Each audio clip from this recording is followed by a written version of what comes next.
Step into the shadows with me as we embark on a journey through the dark underbelly of Victorian London, where terror stalked the streets. A figure so notorious, so enigmatic, that even to this day, his identity remains a mystery. The name that struck fear into the hearts of Londoners. The name that sent shivers down the spine of every woman who dared to walk the streets at night. Jack the Ripper. But who was Jack the Ripper? And what drove him to commit such heinous acts of violence?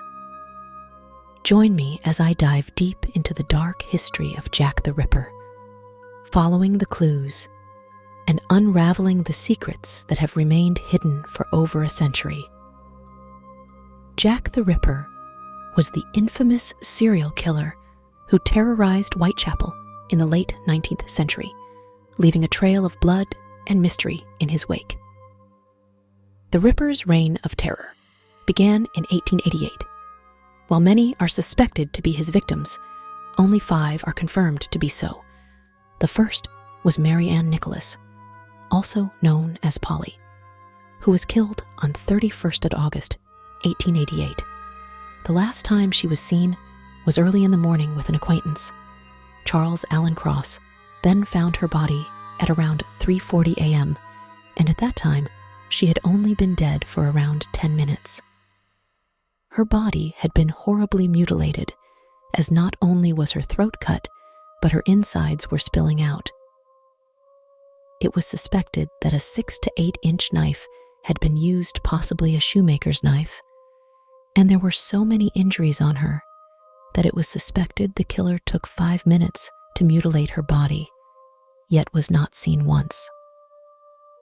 The authorities originally suspected 3 horse slaughterers, Harry Tompkins, James Mumford, and Charles Britton, however, were unable to find evidence suggesting it was either one of them. He found his next victim on September 8th, Annie Chapman. At 5:15 a.m. that morning, a man had been walking along Hanbury Street when he heard a woman scream. He didn't bother to check, and so the Ripper got away again. She was found at 6 a.m. and hadn't been dead long. The injuries matched the ones on Polly, as her body had also been mutilated. This time, the authorities arrested John Pizer, but were again unable to prove he was the Ripper. The press started to nickname the killer the Leather Apron. The next murder happened on September 29th, and this time it was Elizabeth Stride. Stride had been spotted with a man wearing a bowler hat at around 11 p.m. and was spotted again at 12:45 a.m. with a man wearing a hat. The last time she was seen was just before 1 a.m. by at least 2 people again with a man wearing a hat. Louis Deemschutz entered Dutfield's yard at 1 a.m. when his pony suddenly stopped as if to be startled by something. Deemschutz pulled out some matches to see what it was, due to it being so dark. He realized it was a woman, but didn't notice that she had just been killed.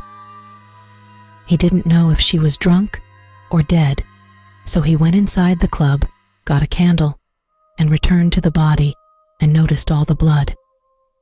The autopsy report said there was a clear-cut incision on the neck, which was very clean and deviated a little downwards.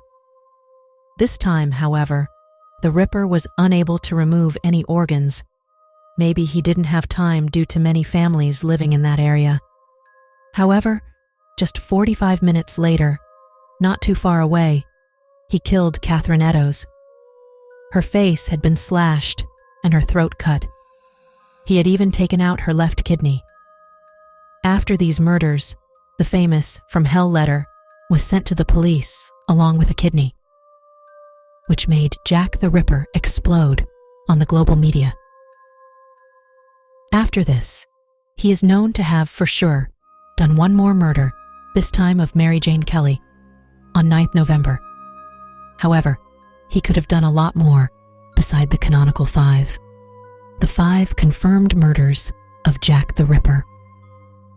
Despite extensive investigations and numerous theories, the true identity of Jack the Ripper remains a mystery to this day. Many experts and armchair detectives have attempted to solve the case, but the killer's identity continues to elude even the most seasoned investigators.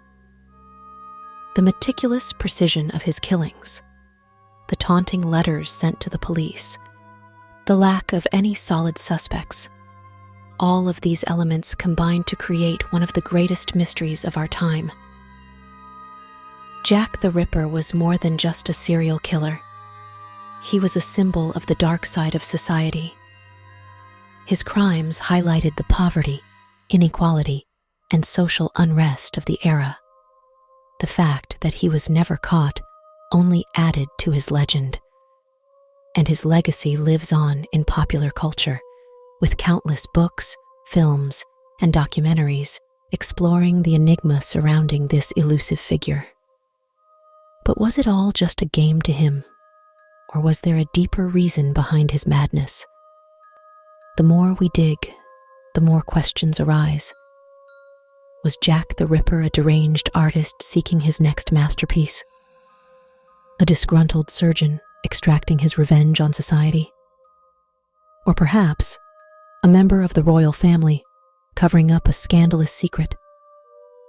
The truth remains hidden in the shadows of Victorian London, causing his tale to be an unsolved mystery. Until we meet again, remember, the past may be buried, but its secrets always find a way to the surface.